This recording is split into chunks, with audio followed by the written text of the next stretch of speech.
And from talking about the economic pressure that President Donald Trump is, putting to the world, now let's talk about the pressure that is putting on Iran. And the Iranian war is turning out to be an ultimate test for U.S. military might. This is not the first time when a seemingly lesser power has managed to stand firm against American military prowess. Well, the withdrawal of American forces in Vietnam and Afghanistan serve as prime examples of this. After 5 months of war, the world's most powerful military, equipped with state-of-the-art technology, has failed to achieve its objectives in Iran.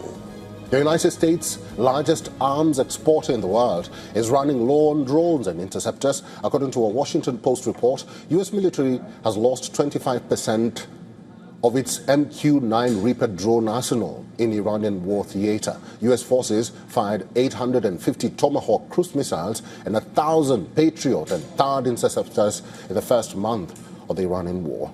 The U.S. Central Command claimed to have struck 13,000 targets inside Iran during Operation Epic Fury. Despite air and naval dominance, the U.S. military has so far failed to trigger a collapse of Iranian government and military.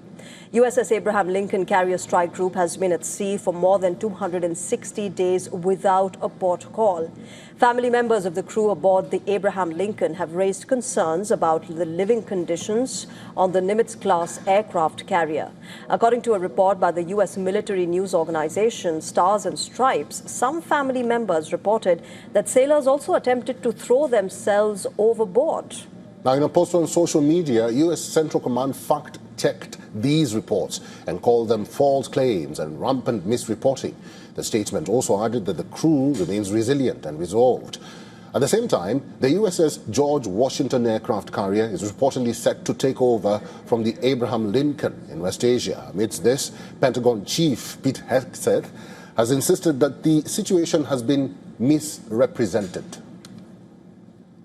Completely misrepresented. Listen, we make sure that every ship, every crew, every captain has everything we can provide them at every single moment. Some deployments are longer than others, and I have more respect and gratitude for those sailors than anybody. What they do in those high seas and those austere conditions with less port calls, it's incredible. But Iranian generals are taking notes of these reports. For how long can America sustain the war posture against Iran? IRGC generals are willing to see out Trump's entire presidential term. Brigadier General Mohammad Reza Naqvi, a top advisor to Iran's Islamic Revolutionary Guard Corps, said, and I quote, "One way is to prolong this war until we get to the next term of the presidency and cause attrition." He also added that the American military is weaker than what Iran initially perceived. In fact, it's not just Iran that thinks that it can withstand prolonged American military pressure. An Israeli media report citing Mossad officials claims that Iran is rapidly rebuilding its military arsenal and it could restore its capabilities to pre-war levels as early as mid-2027. Building a single THAAD interceptor takes roughly 3 years to manufacture. On the other hand, Iran can manufacture an estimated 40 to 100 ballistic missiles per month.